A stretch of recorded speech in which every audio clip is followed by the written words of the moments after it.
Good afternoon, sir. I I think we should just go ahead.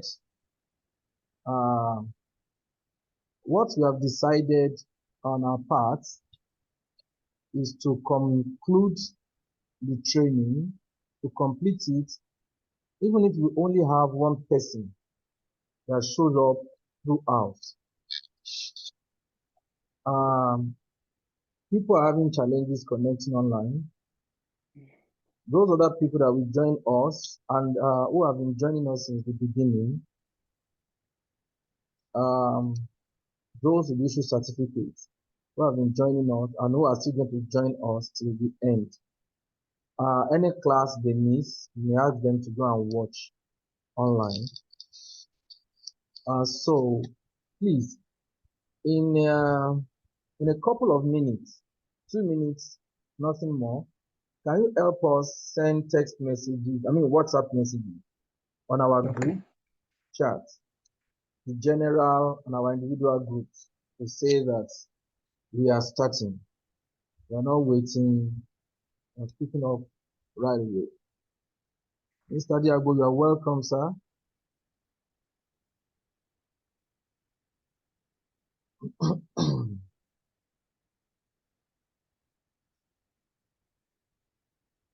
Madam Salahuddin, you weren't here in the morning sessions.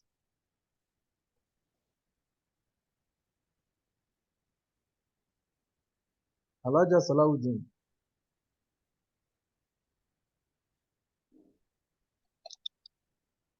I said you weren't here in the morning session, but you are here now.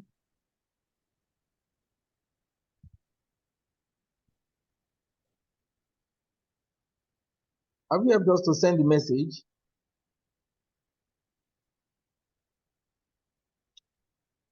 Hello, can you hear me? Yes. Okay.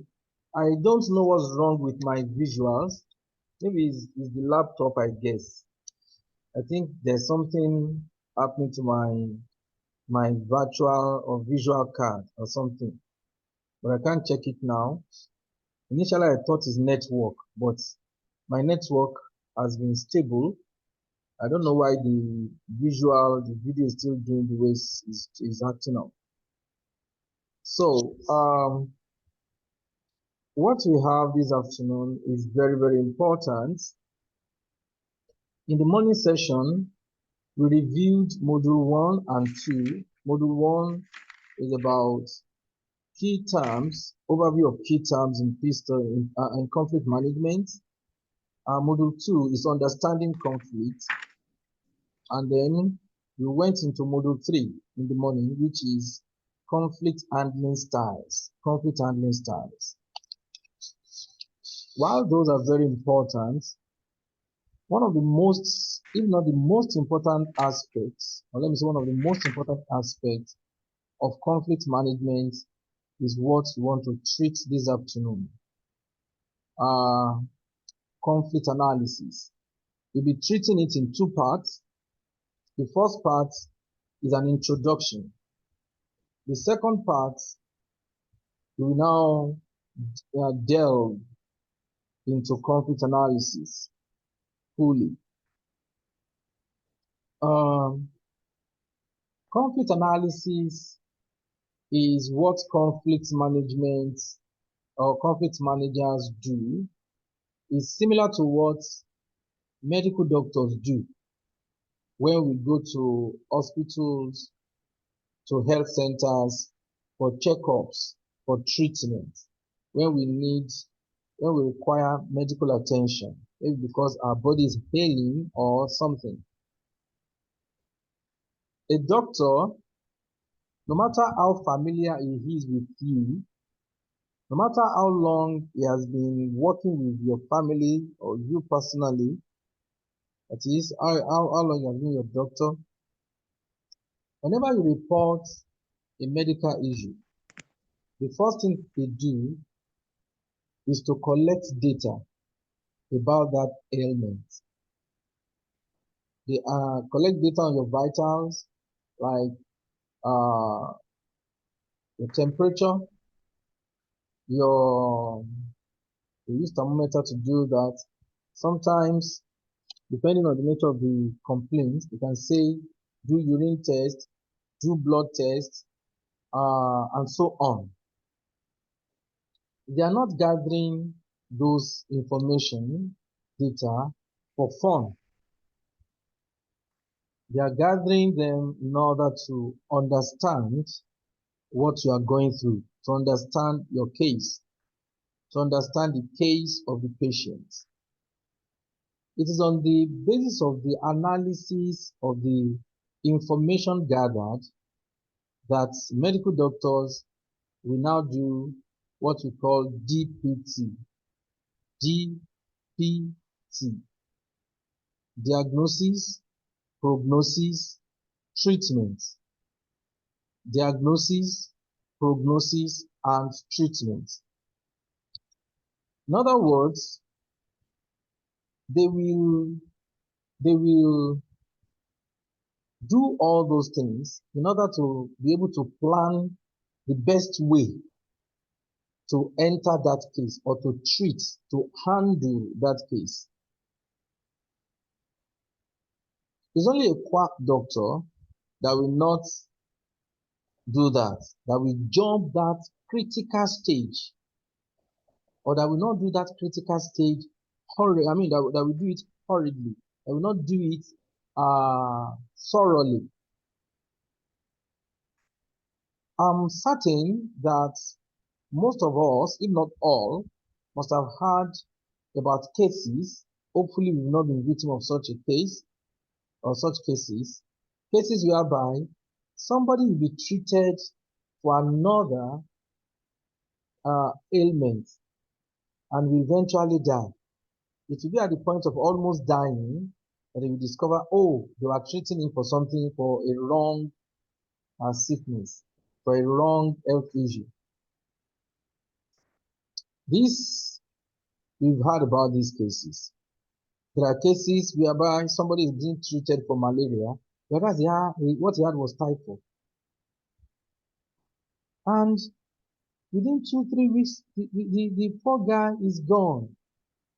There are cases people have been treated for, usually they will treat people for, especially in this part of the world, treat people for malaria, not knowing that they have intestinal something, gastrointestinal something. I mean, recently we lost a former colleague like that. And I have in my own sphere, people I relate with, I have at least maybe 3 or 4 people who have died because they were wrongly diagnosed. The point there is that diagnosis, that is, the process by which we collect data about an ailment, we collect data about a patient in order to ascertain precisely the nature of their ailments, is a very, very critical process in treating a medical patient, a patient. The quality of data collection, diagnosis may differentiate between a quack doctor and a well-trained doctor. It may be the difference between life and death. Johann Galtung, one of our founding fathers, that is founding fathers of peace studies, conflict studies, peace and conflict studies, describe peace workers, conflict manager, describe them as social physician, that is medical doctor of societies. They are the medical doctor to look at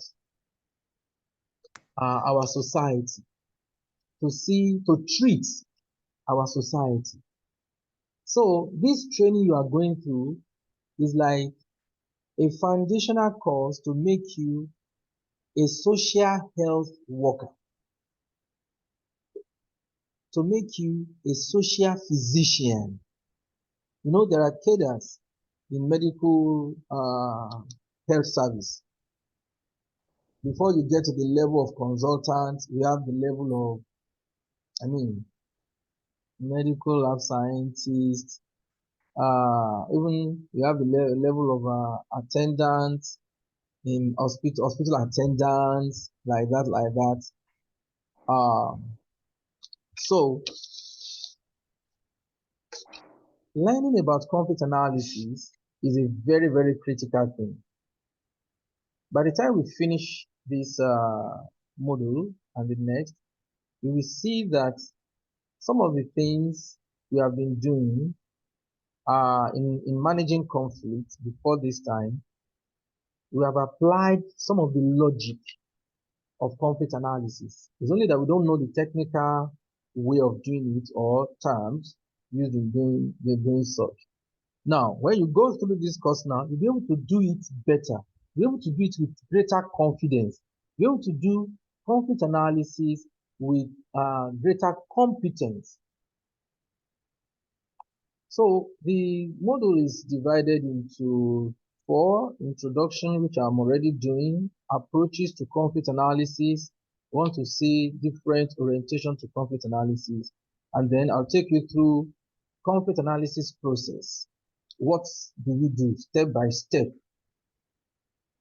But I've given you a hint already by using the analogy of a medical doctor collecting information. Conflict analysis is basically about collecting data, collecting information about the conflict, and collecting it using different tools, instruments, collecting it from different sources in order for you to be sure that what you have collected is right. Instead of collecting from one or two people, you want to collect from as many sources as possible in order to be sure, in order not to feel like the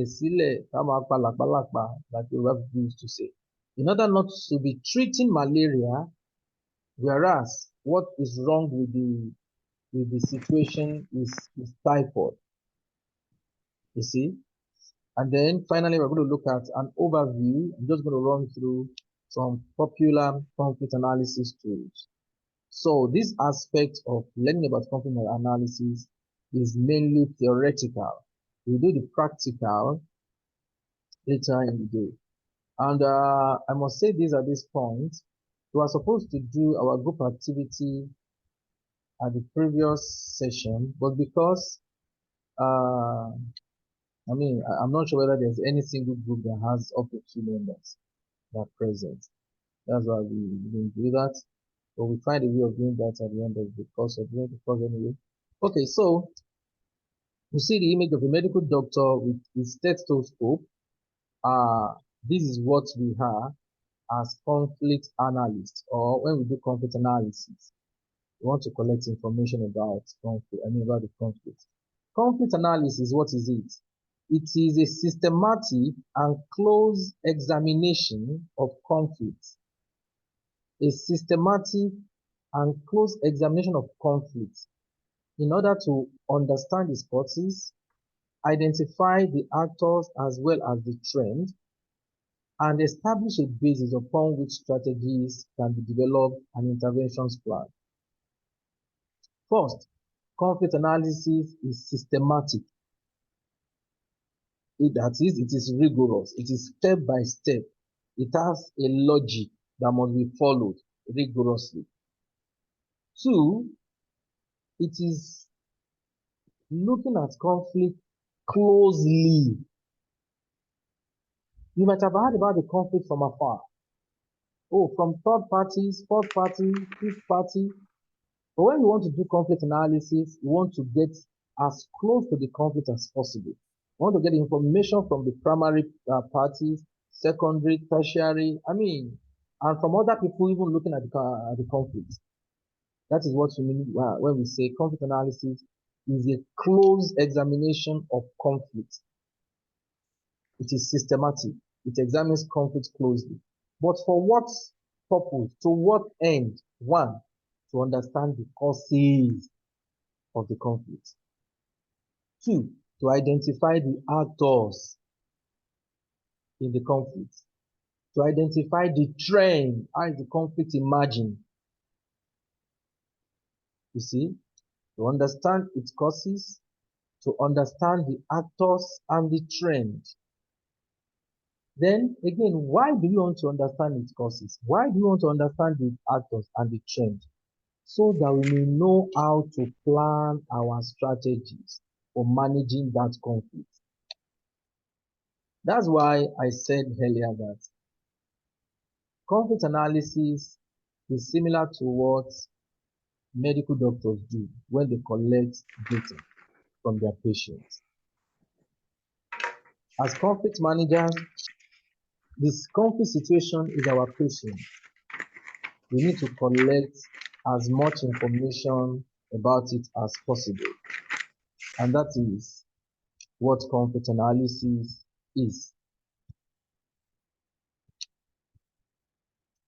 It is the systematic study of the profile, causes, actors, and dynamics of conflict. It is a structured inquiry into the causes and potential direction of a conflict. You see, in other words, in conflict analysis, we collect data, we collect information about all the components of the conflict, about all the elements, those things that make up the conflict. But it has a purpose. The purpose is so that we may understand the conflict and know what kind of prescription, that is, what kind of strategies and interventions we can plan for it. You see, the other time I said conflict analysis is like what medical doctors do, DPT, diagnosis, prognosis, and treatment of therapy. In fact, there is a conflict analysis tool called the DPT. Diagnose the conflict first, make recommendations, and then develop possible intervention, then make recommendations. Okay. Conflict analysis seeks to identify opportunities for managing or resolving disputes in a non-violent way. There are so many tools that we use in conflict analysis. We have tools like the onion or donut model, conflict tree, conflict map, pillars, timeline. There are so many tools. These are the analytical tools. They are the frameworks that we use when we are analyzing conflict. So it's not something we do haphazardly. There are different frameworks that we combine in understanding conflict. And may I say that whether the conflict or irrespective of the level at which the conflict is happening, the processes are similar. The processes of analyzing the conflict are similar. Whether the conflict is within a house, between a husband and a wife, or between communities, or between nations, analysis, conflict analysis is basically, follow the same process. The scale may be different, but the elements and the procedure are the same. They are similar. So it is carried out at the family level, local, regional, national levels, and seek to establish the linkages between these levels. Yes, because sometimes conflict at family level has some links with national level. For instance, look at this cashless policy now. It's a national policy, but it's affecting homes. It's affecting homes. Husband and wife, families don't have cash to spend. It can lead to aggression between them, among them. So we analyze conflicts in order to gain a better understanding of the context of conflict management, the context in which we want to come in, and our role in that context. We also do it to better understand the historical and structural antecedents, as well as current events in the conflict. We do it to identify actors, their perception of the conflict, and how they relate to each other. You see, the other day I said that when we want to mediate or intervene in a conflict, one of the very first things that we need to do is to understand the perception of the parties about conflicts generally. Do they have negative associations? Do they have positive ones? Do they see conflict as destructive? Do they feel hopeless in conflict? These are parts of the perception we want to check. And also to check their perception about their own conflict. And I said that when you understand their perception of conflict, if it is negative, we need to change it. We need to change how they feel about conflict. And that was why we gave you the assignments on understanding conflict, understanding language of conflict through metaphors, understanding the language of conflict through metaphors. That is to help us to understand the frames or the phrasing of conflicts by the parties and why we may need to help them change. For instance, for some of us, the metaphors we gave you, you can use it to change, to begin to change the perspective or the perception of conflict parties about conflict. For instance, one of the metaphors says conflict is like pain in the body. Immediately you say that to conflict parties, they say yes, because this thing is really giving them pain. But you can follow up on that by saying that is decapitulating the antidote for headache. Surely be belly or body before both of them will say no. So then what do we do? Then yeah, we have to treat it. We say to them, conflict in a relationship is like what pain. It's like what pain is in a body. Pain calls our attention to a part of our physical body that is undergoing something that needs to be attended to. For instance, if you have whitlow, you know that whitlow will not let you rest. You will not be able to sleep until you treat the whitlow. Whereas, if the whitlow is in your finger and there is no pain, you may leave the whitlow there until the whitlow you will get married in your finger, have children, great-grandchildren, and before you know what is happening, they have built their small village and their town in your body. It may lead to the amputation of somebody's arm if that person doesn't even die. So, but the pain that is there is quickly calling your attention that there is something wicked in this body, in this finger. Something strange has attacked this organism. From this part, let's quickly treat it. Then you will run to hospital. You will give injection, you will take antibiotics, and you may even combine it with our local treatment. You put it inside hot pupu, hot eba, hot amala, battery acid, engine oil. You do all those in order for you to get rid of this pain. And once you get rid of it, you have saved your finger, you have saved your hand, you have saved your arm, you have saved your life. So that is one way we use to change the perception of the parties. That is part of what we do in conflict analysis. We want to we want to understand how they see conflict. You see, and when, imagine parties to a conflict now see conflict the way you are seeing it. The first thing they do is that they now see that they don't need to fight themselves.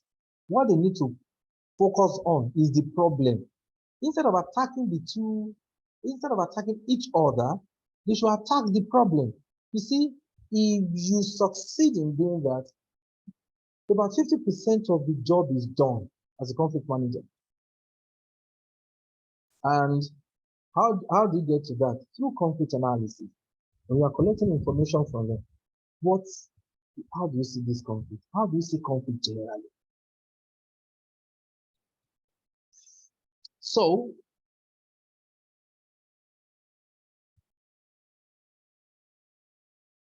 yeah, we analyze conflicts to figure out what motivates people to use violence or continue conflict. Is it to Is it for economic motivation? Is it desire for power? Is it that they want to redress ethnic grievances? These are other reasons why we analyze conflicts. Okay, what approaches to conflict do we have? This is based on conflict analysis tool. That cheat sheet I sent, we sent you some materials, 10 in all. One of them is tip sheet, conflict analysis tools tip sheet. Conflict analysis tools tip sheet. How many of us have engaged the material?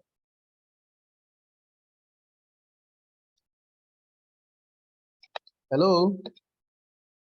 How many of us got this material in our emails and have engaged it? Conflict analysis tool tip sheet. Can you hear me, please?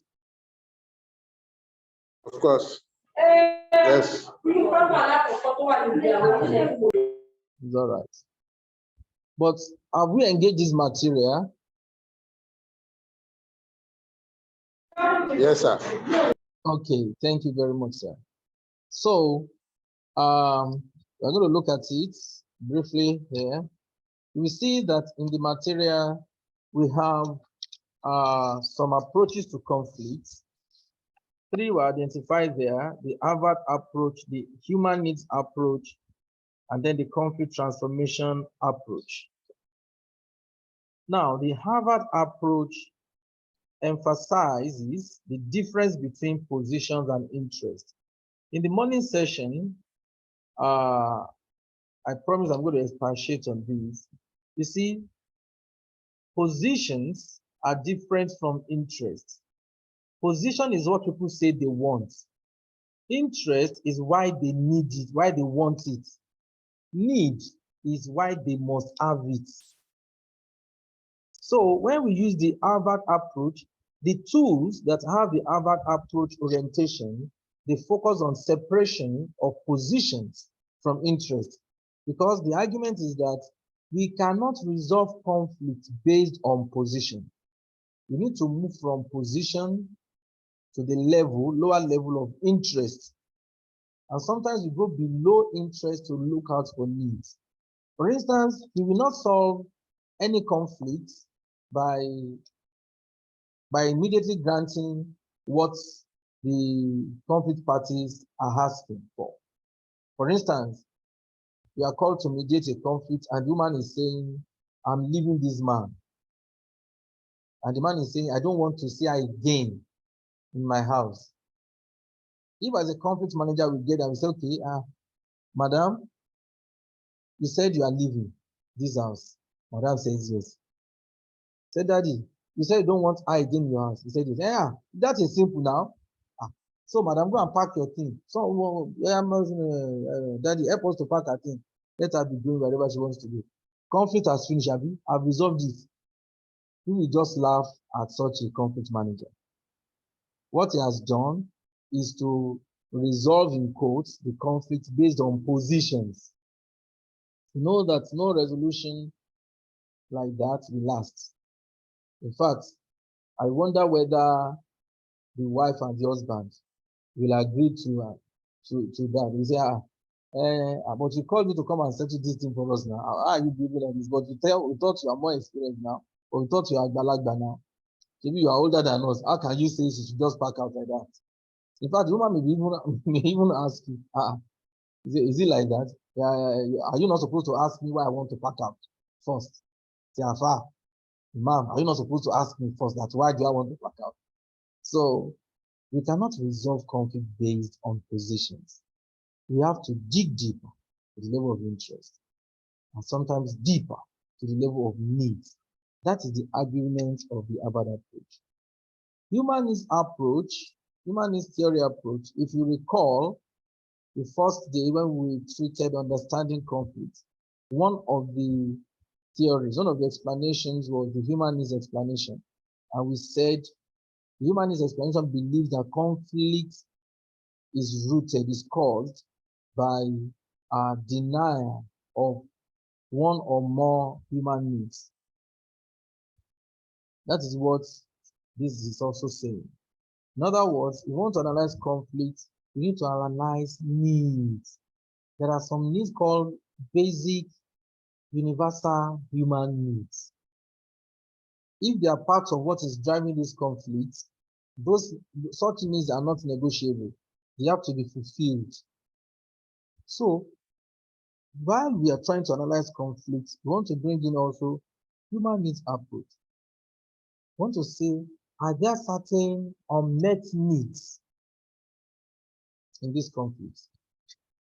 Conflict transformation approach sees conflict as destructive or constructive interactions, depending on how conflicts are dealt with or transformed. How conflicts are handled will determine whether it will be constructive or destructive. So conflicts are a product of interactions of energies. Here, in the conflict transformation approach, the tools that use this approach, they emphasize different perceptions and the social and cultural context in which reality is constructed. How does each party see this conflict? Constructive conflict transformation seeks to empower actors and support recognition between them. We have a course on transformative mediation, problem solving and transformative mediation. In that course, is a paid course. In that course, we teach how to embark on transformative mediation and how to do conflict transformation, which seeks to empower people, empower the parties. The process of analyzing conflicts. Conflict analysis is best done as a team. Why is it best done as a team? Because we look at it from different angles and you may be able to triangulate. Yoruba people say, ọ̀tún wò, òsì wò, ohun tá a bá dìjọ wò, gígún ní gún, tó tó ṣe bí òwe o. That is, we look at things from multiple perspectives, from multiple angles. We are more able to be right, to have the perfect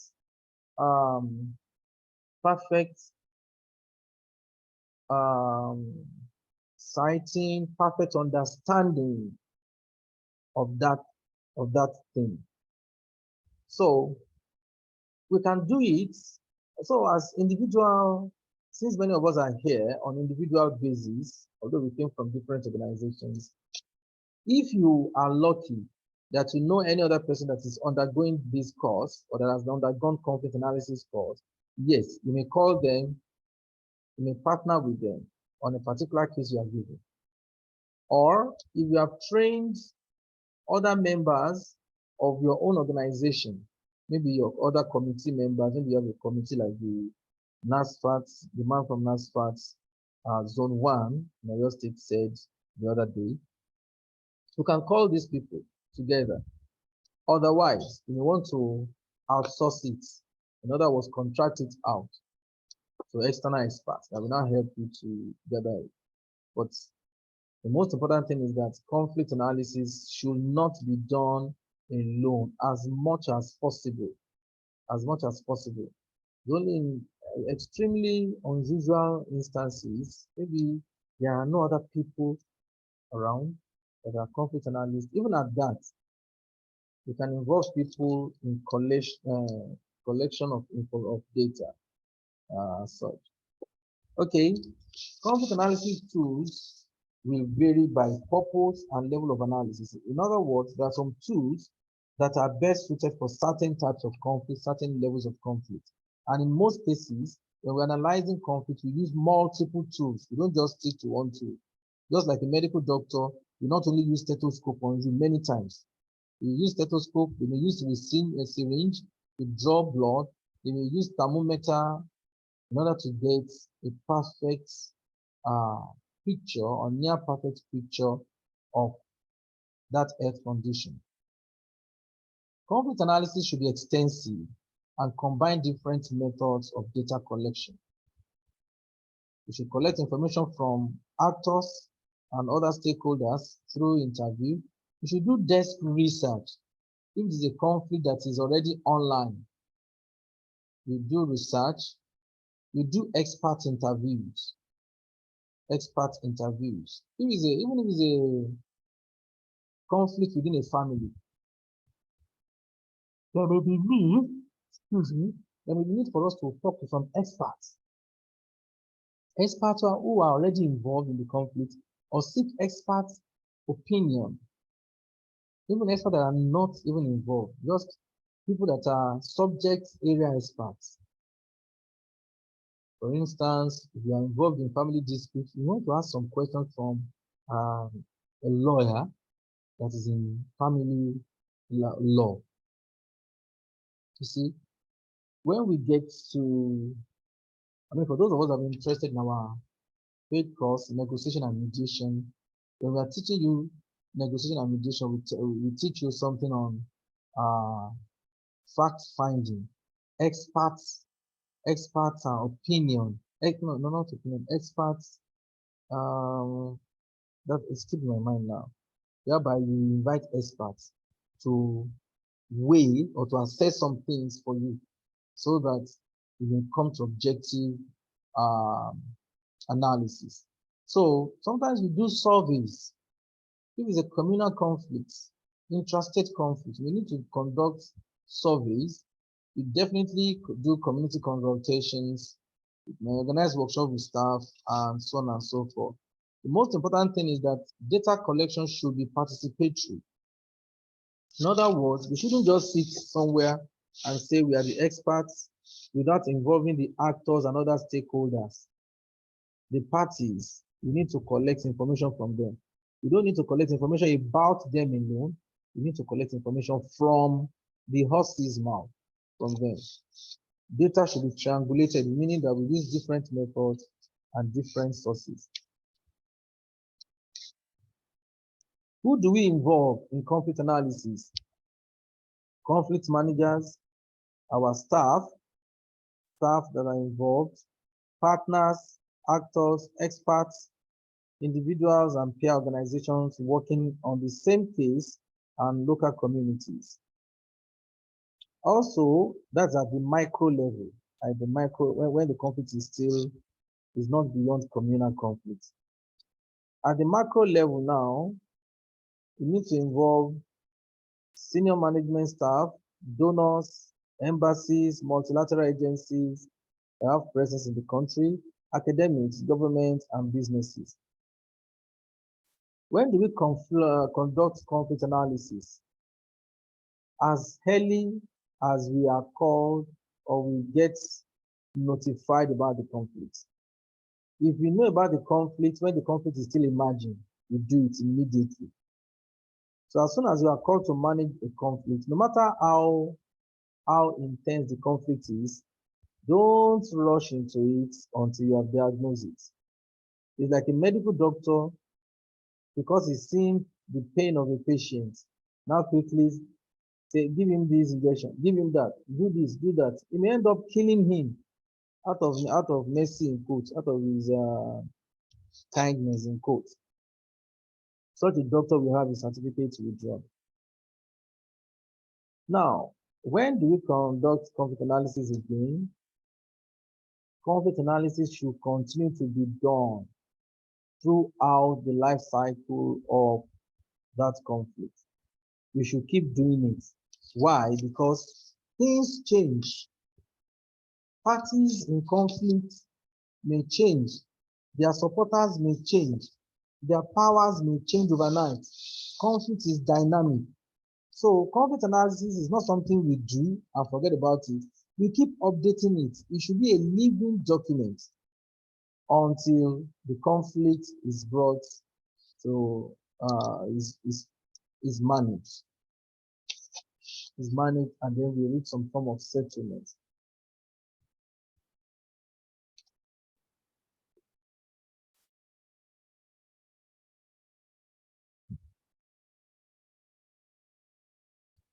Okay, every conflict is a subsystem in a larger system.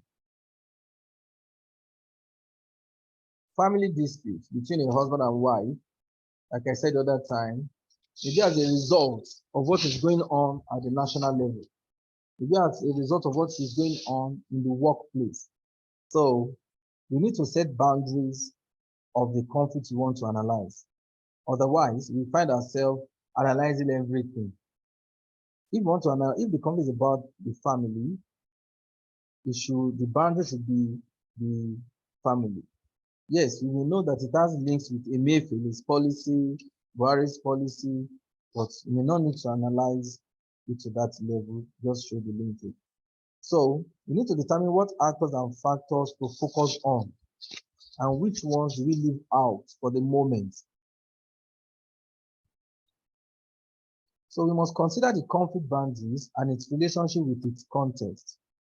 Different boundaries represent different perspectives of the conflict. So conflict analysis helps conflict managers and project staff to question their own assumptions. In other words, no matter how experienced you are in managing conflict up to this stage, when you start to do conflict analysis, maybe the next case, they might have told you all sorts of stories about it. By the time you go out and start collecting data from this one, from that one, you begin to question some of the things you have assumed before. While they have some understanding of the operational context, that is, conflict managers, they also form part of the context. You as a conflict manager, now that you're involved in the conflict, you are now a part of the context. And you may interpret situations based on your own histories, experiences, and backgrounds. For instance, a man who was victimized by his wife, maybe constantly verbally abused, has formed an opinion. Women are unruly, women are abusive, they are unappreciative. If he now becomes a conflict manager, if care is not taken, that bias, every husband and wife, every couple dispute they bring to him, he will have set his mind against the wife. This woman must be abusive. She must be an ingrate. She must be this, that. But when you now do conflict analysis, such biases, such assumptions, such prejudices we'll be conscious of them and we may have to let go of them, at least as far as that case is concerned.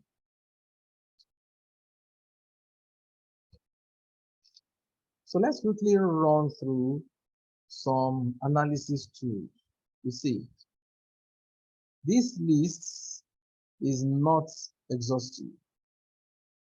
I mentioned DPT the other time, diagnosis, prognosis, and treatment too, but it's not here. So we have like 12, we have like 12 here. And some of them are very common and popular tools. Let's start with the onion or donut model. The onion or donut model is a PIN tool. P for position, I for interest, N for needs.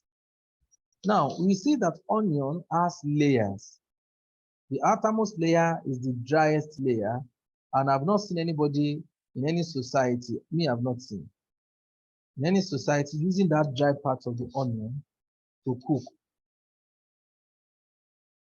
What we do is we peel the outer part and then we get to the succulent part. But if we pry further, we will see that at the inner core, that is where the most succulent aspect is. Onion model wants us to separate between the positions, interests, and needs of parties, because we cannot resolve any conflict at the level of position. Some conflicts can be resolved at the level of interest, but some can only be resolved when we have identified the needs. Let me give us an example. Still using husband and wife case. The woman says, I'm going out of this house because the man doesn't take care of me. He doesn't have the financial muscle, doesn't provide for me. So the position is, I'm going out. And he asks, Madam, why? I want to, because he's not taking care of me. He's not giving me enough money to take care of my children, to send our children to school, to feed us, to this and that. If you allow the woman to talk further or you pry further, you'll be hearing things like one is now like a servant among our mates. Gbogbo ẹgbẹ́ mi, wọ́n ti ṣe báyìí, wọ́n ti ṣe nìkan, àwọn àbúrò mi, and they have done this. I'm now looking like as if ẹni tí à ń jẹ, like somebody that is suffering. I'm now looking like sufferhead among my colleagues, among my siblings, among the neighbors, Allow her to keep talking or pry further. She may keep saying, we don't even know where we are going in this life. In fact, this life, I'm even tired. You see, if you have listened carefully, the woman has talked about her position and her interest and her needs. We have identified the interest is she wants money. She wants money. But really, what she needs is financial security. Financial security. The man may be trying, maybe he has projects he's pursuing, maybe he even has some money somewhere that is not telling the wife and is not giving the wife money. Eventually, you may see that if you are able to empower the woman financially or refer to an organization that can empower her, she may not even expect money from the husband. So we say that the real thing is not that the husband is not giving her money. The real thing is that she doesn't have money. If you can get money from another source, maybe from a sweat, from whatever, and the thing is regular, she can even be feeding the man. It's not that she can send her children to school. And who knows, then we can even refer her to places where we can give her children scholarship. You see, we find out that the woman will change her position. She will no longer say, I want to go again. But we can't get to that level unless we use tools like this, like the onion model. This, when using onion model, it involves trust building for conflict parties to agree to share vital information about one another. You see, they have to trust you as the mediator for them to be able to share, to get to the level of their needs. A good mediator needs to understand all the perspectives of the conflict. So it's important that they build the trust. That's when we'll be able to help them identify those things. Okay, another one is conflict tree. Conflict tree is used to separate the issues in conflict, the factors in conflict. Remember that when we were on the second module, understanding conflict, there was a part we treated causes of conflict. Causes of conflict will be structural, proximate, and triggered. So something like conflict tree helps us to try to understand the causes of conflict. So it deals with the difference between structural and dynamic factors, visualizing how conflict issues link these two aspects. We have the ABC triangle. It is an analysis based on the premise that conflicts have three major components: the context or situation, which is the C, the behavior of those involved, and their attitudes. And these three, attitude, behavior, and context, they influence each other. We also have what we call conflict wheel. Conflict wheel is like a meta tool. I call it meta tool because it summarizes all the tools that one will use in analyzing a conflict. This is what I mean. Conflict wheel is like a super tool or a supra tool that we help you to identify other tools. For instance, when you look at a conflict, it's okay.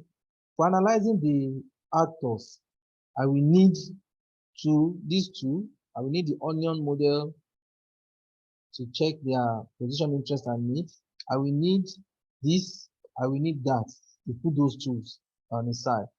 Then, to understand the causes of conflict, I will need this one. I will need the conflict tree, and so on and so forth. That is what conflict will.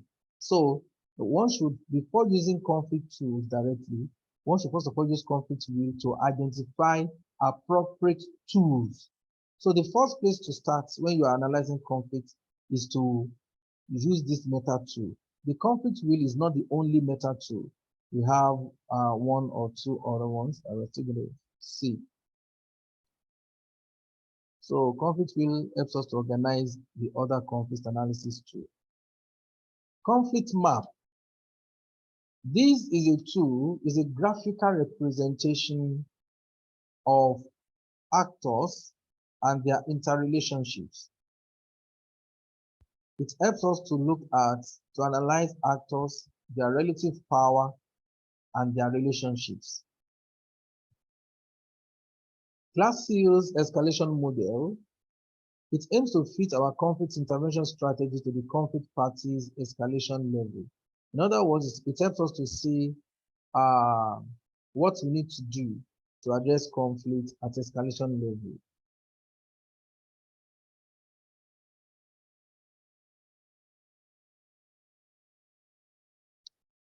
In mid-use conflict perspective analysis, it's just CPU, the name is conflict perspective analysis, was developed by IN in mid-use. Let's just call it in mid-use. It focuses on the different perspectives of the various parties. So this is a perspective mapping tool. By putting them side by side, that is the different perspective, one can see where and why there are differences and where there are things in common. It follows the phases of a mediation or of a conflict management, is a good preparation for a mediation.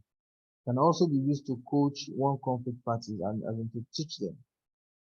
CPA does not look explicitly at structures or context. You see, all these tools, they have their areas of focus. Need sphere mapping focuses on actors and their issues, interests, needs, fears, means, and options.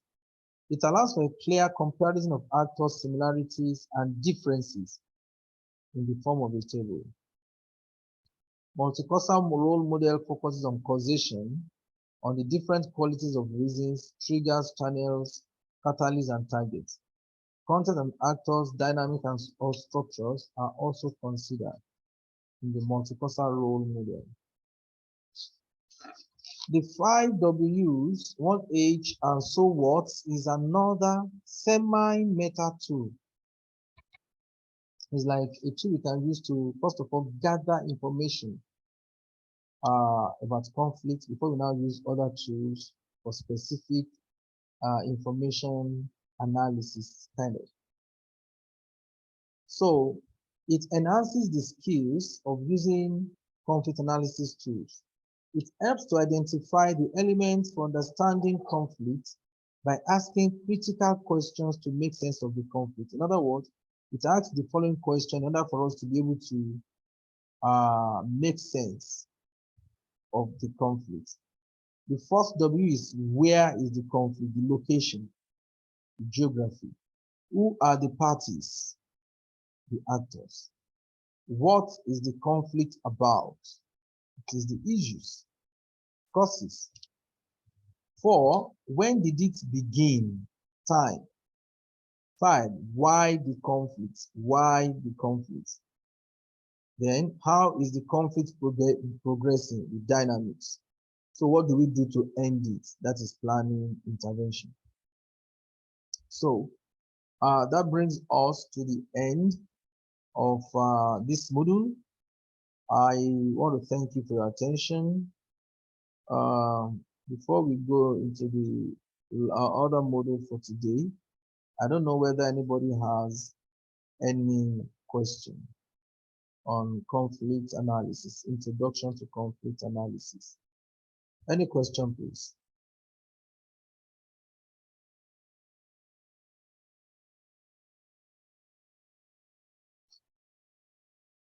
Thank you. No question. Can we take 5 minutes break, please? To reconvene in 5 minutes. I want us to stretch our legs.